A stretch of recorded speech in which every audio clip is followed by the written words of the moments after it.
The silent world. The grand ballroom of the Plaza Hotel glittered with crystal chandeliers and the soft murmur of New York's elite.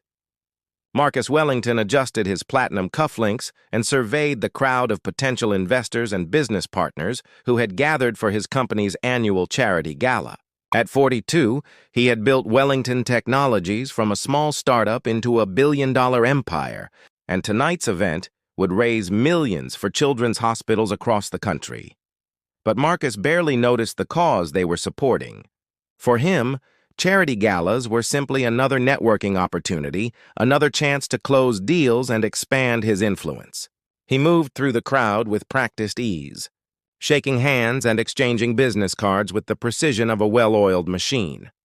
"Marcus, wonderful to see you," called Victoria Sterling, a prominent socialite and board member of several prestigious charities. "The turnout tonight is simply magnificent. You must be so proud of what Wellington Technologies has accomplished." Marcus smiled his rehearsed smile and launched into his standard response about corporate responsibility and giving back to the community. As he spoke, his eyes scanned the room for more important contacts to cultivate. He didn't notice the small figure sitting alone at a table near the back of the ballroom. 12-year-old Emma Wellington sat perfectly still, her hands folded in her lap, listening to the symphony of sounds around her. The clink of champagne glasses, the rustle of expensive fabric, the measured cadence of polite conversation. It all washed over her like a familiar but distant melody. Born blind due to a rare genetic condition, Emma had learned to navigate the world through her other senses, but tonight she felt more isolated than ever. This was her third charity gala this year, and like the others, she had been brought along as a photo opportunity. Mr. Wellington's inspiring daughter, the photographers would say, as they positioned her beside her father for pictures that would appear in tomorrow's society pages. Then, once the cameras stopped flashing, she would be forgotten again, left to sit quietly while her father conducted his business. Emma's fingers traced the edge of her dinner plate, counting the ridges in the fine china to keep herself occupied. She had long ago stopped hoping that someone might actually talk to her at these events. The adults either ignored her completely or spoke to her in the overly loud, simplified tones they might use with a much younger child. They seemed to think that being blind meant being unable to understand the world around her. "Emma, sweetheart, Daddy will be right back," Marcus had said when he first deposited her at the table nearly an hour ago. She knew he meant well, but she also knew that right back in her father's vocabulary could mean anything from 20 minutes to the entire evening. A new voice broke through Emma's quiet observations. "Excuse me, is this seat taken?" Emma turned her head toward the sound, surprised by the genuine warmth in the stranger's tone. "No, please sit down," she replied, her voice barely above a whisper. Sarah Chen settled into the chair beside Emma, immediately noticing how the young girl's posture straightened slightly at the sound of another person joining her. Sarah was a social worker who had been invited to the gala through her work with the Children's Advocacy Center, one of the beneficiaries of tonight's fundraising efforts. She had been watching the crowd when she spotted Emma sitting alone, and something about the girl's solitary presence had tugged at her heart. "I'm Sarah," she said, extending her hand before realizing Emma couldn't see the gesture. "Sorry, I'm still learning proper etiquette." "I'm Sarah Chen." "It's okay," Emma said, a small smile crossing her face. "Most people do that." "I'm Emma Wellington." "Wellington as in Wellington Technologies?" Sarah asked, though she already knew the answer. Emma nodded, her expression growing guarded. "Yes, Marcus Wellington is my father."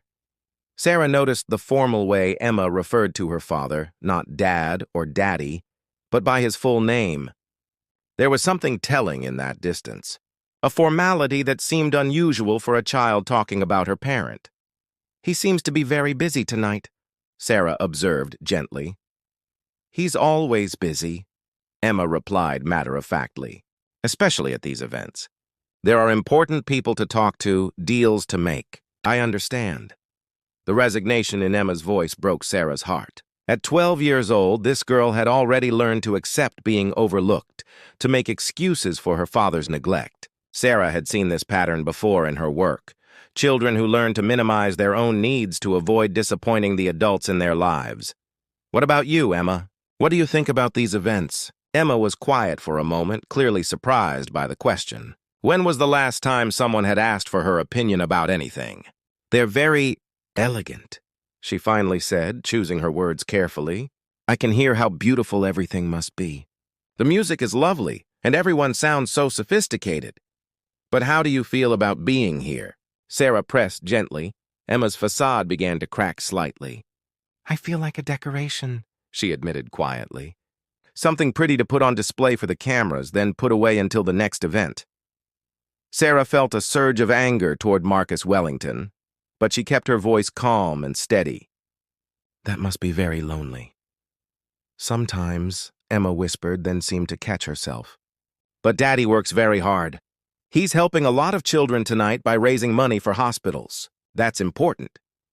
Even at 12, Emma had learned to rationalize her father's emotional absence, to focus on his public achievements rather than her private pain. Sarah recognized the pattern of a child who had been forced to mature too quickly to understand adult priorities before developing her own sense of worth. You know what I think is important? Sarah said, leaning closer to Emma. Getting to know the amazing young woman sitting right here. Tell me about yourself, Emma. What do you love to do? For the first time that evening, Emma's face truly lit up. I love to read, she said, her voice gaining strength. Braille books, audiobooks, any books I can get my hands on. I especially love stories about adventures in faraway places. What's your favorite book right now?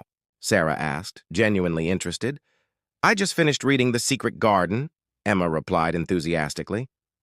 It's about a girl who finds this hidden, magical place and learns to make it beautiful again. I love how she doesn't let other people's opinions stop her from exploring and discovering wonderful things. Sarah smiled, seeing parallels between Emma and the story's protagonist. Both were isolated young girls with hidden depths, waiting for someone to see their potential. That sounds like a perfect book for you, Sarah said. Do you have other hobbies? Emma hesitated, then seemed to make a decision. I play piano, she said quietly. Not very well, but I love how music feels when I play it. The vibrations travel through my whole body, and I can feel the emotions in each note. That's incredible, Emma. Music is one of the most beautiful forms of expression. Do you compose your own pieces? Emma's cheeks flushed pink. Sometimes. When Daddy's at work and the house is quiet, I sit at the piano and just let my fingers find melodies. Maria, our housekeeper, says they're beautiful, but I think she's just being nice. I doubt that, Sarah said firmly. Music that comes from the heart is always beautiful. Have you ever played for your father? The light in Emma's eyes dimmed. He's usually too busy to listen. And besides, he says the piano was my mother's thing. She died when I was little, and he doesn't really like to talk about her. Sarah felt another piece of the puzzle fall into place. Marcus Wellington wasn't just a workaholic father. He was a man running from grief, and in his flight, he was abandoning his daughter. I'm sorry about your mother. Emma, losing a parent is incredibly difficult. I don't remember her very much, Emma said softly. Just little things sometimes. The smell of her perfume or the way she used to hum while she brushed my hair. Daddy has pictures of her around the house, but he gets sad when I ask about them. So I stopped asking.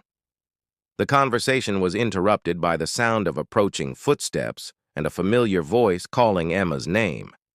Marcus Wellington had finally noticed his daughter's absence from her designated spot and had come looking for her. Emma, there you are, he said, slightly out of breath. I've been looking everywhere for you. We need to take some photos with the hospital board members. Marcus barely glanced at Sarah, dismissing her as someone unimportant to his business interests. He placed a possessive hand on Emma's shoulder, already guiding her away from the table. Actually, Mr. Wellington, Sarah said, standing up and extending her hand. I'm Sarah Chen from the Children's Advocacy Center. Your daughter and I have been having a wonderful conversation. Marcus paused, forced by social convention to acknowledge Sarah's introduction. Miss Chen, of course. Thank you for keeping Emma company. I hope she wasn't bothering you. Not at all, Sarah replied, her voice carrying just a hint of steel. Emma is a remarkable young woman. You should be very proud of her musical talents and her love of literature.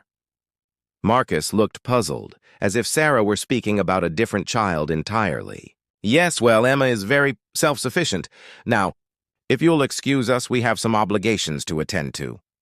As Marcus led Emma away, the girl turned back towards Sarah with a look of desperate longing, as if she were being pulled away from the only person who had truly seen her in months.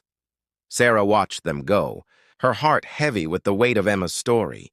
She had seen neglect in many forms during her career, but there was something particularly tragic about a child who was provided with every material comfort, yet starved of emotional connection. The photography session was brief and mechanical. Emma stood beside her father as cameras flashed, her smile automatic and rehearsed.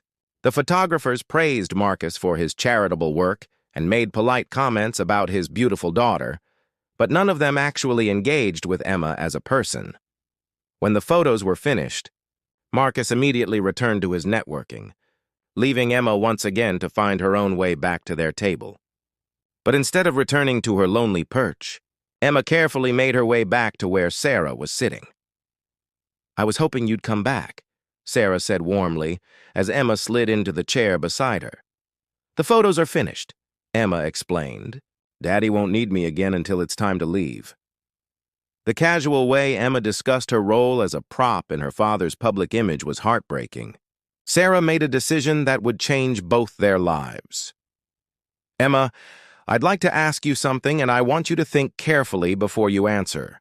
If you could have anything in the world, not money or things, but anything at all, what would you want most?" Emma was quiet for a long time, her hands fidgeting with the napkin in her lap. When she finally spoke, her voice was barely audible.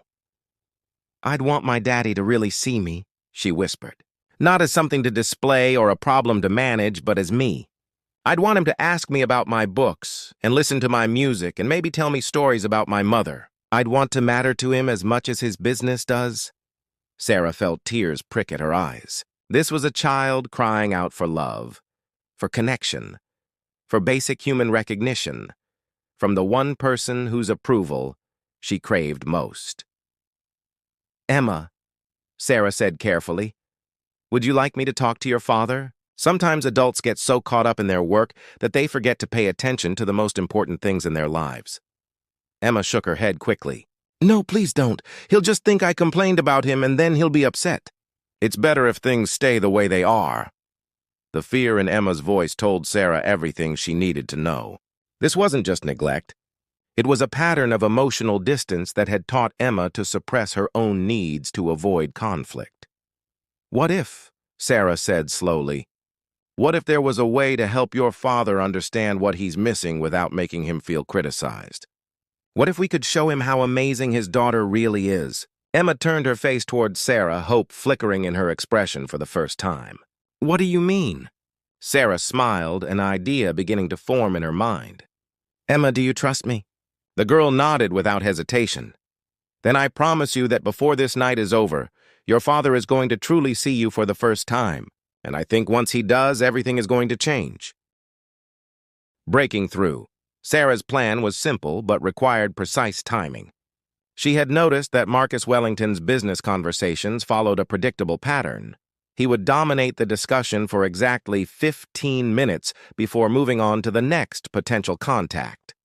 During his current conversation with a group of pharmaceutical executives, she had approximately 8 minutes to put her idea into motion. "Emma, I need you to do something that might feel scary," Sarah said, taking the girl's hands in hers.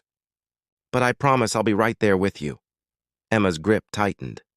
"What do you want me to do?" "There's a piano on the stage where they announced the charity donations earlier. I want you to play something for everyone here." Emma's face went pale. "I can't. There are hundreds of people here. What if I make mistakes? What if Daddy gets angry?" "Emma, listen to me," Sarah said firmly but gently. "Your music is a gift, and gifts are meant to be shared. These people have spent all evening talking about helping children, but they've ignored the remarkable child who's been sitting right here among them." Sarah could see Emma's internal struggle, the desire to share her talent warring with years of learned invisibility. "What if I mess up?" Emma whispered. "Then you'll be human," Sarah replied. "But Emma, what if you don't?" "What if you're absolutely beautiful?" Emma took a shaky breath. "Will you walk with me to the piano?" "Every step of the way." As they made their way through the crowd, Sarah felt the weight of her decision. She was about to disrupt a high society charity gala and potentially embarrass a powerful businessman. But as she looked at Emma's determined face, she knew it was worth the risk. The piano was an elegant baby grand, positioned at the front of the ballroom. Sarah helped Emma navigate the steps onto the small stage and settle onto the bench. "What are you going to play?" Sarah whispered. "Something I wrote," Emma replied, her fingers finding the keys with practiced ease. "It's called Finding Light." Emma's hands began to move across the keys, and the first notes floated through the ballroom like drops of liquid silver. The composition was hauntingly beautiful, a melody that spoke of loneliness transformed into hope, of darkness giving way to dawn. Conversations began to falter as people turned toward the stage. The room gradually fell silent as Emma's music washed over the crowd.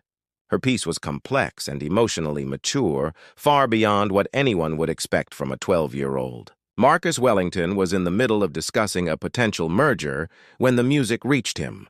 He looked up, annoyed by the interruption, then froze when he saw his daughter at the piano. "Is that your daughter?" asked Dr. Patricia Morris, one of the hospital administrators. Marcus nodded, unable to speak, as Emma's composition soared through its crescendo. The music told a story of a child searching for connection, of longing and resilience intertwined. It was painfully beautiful, and Marcus realized with a shock that he had never truly listened to Emma play before. Emma's piece built to a powerful climax before settling into a gentle resolution that left the entire ballroom in complete silence. For a moment that stretched like eternity, no one moved. Then applause began, not the polite obligatory clapping of a society event, but genuine, thunderous appreciation. Emma remained at the piano bench, her head tilted slightly as she listened to the response to her music.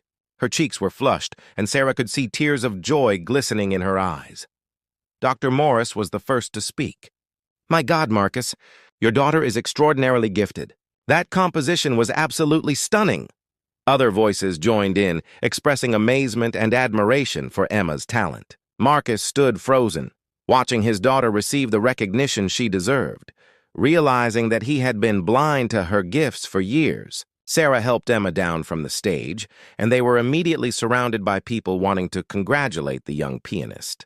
For the first time in her life, Emma was the center of positive attention at one of her father's events. "Emma, that was magnificent," gushed Mrs. Sterling. "Have you had professional training?" "I mostly teach myself," Emma replied shyly. "I have a piano teacher who comes once a week, but the music just seems to come from inside me." "She's being modest," Sarah interjected. "Emma also loves literature and has read more classics than most adults." Marcus finally broke through the crowd surrounding his daughter, his usual composed demeanor completely shattered. "Emma," he said, his voice thick with emotion, "I had no idea." Emma turned toward her father's voice, uncertainty written across her face. "Are you angry, Daddy? I know I wasn't supposed to leave the table." Marcus dropped to his knees in front of his daughter, bringing himself to her eye level. For the first time in years, he truly looked at her, not as an obligation or a reminder of his late wife, but as the remarkable person she had become. "No, sweetheart," he said, his voice breaking. "I'm not angry. I'm amazed, and I'm ashamed." Emma reached out tentatively and found her father's hand. "Daddy? Emma, can you forgive me?" Marcus whispered. "I've been so focused on work, on running away from my grief, that I forgot to notice the incredible daughter I have. Your music tonight, it was the most beautiful thing I've ever heard." Tears began to flow down Emma's cheeks. "You really listened to me play?" "I heard you, sweetheart." "Really heard you, and I promise I'm going to keep listening from now on."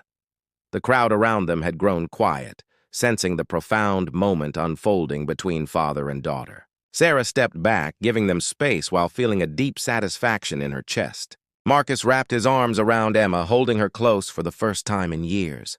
"I'm so sorry," he whispered against her hair.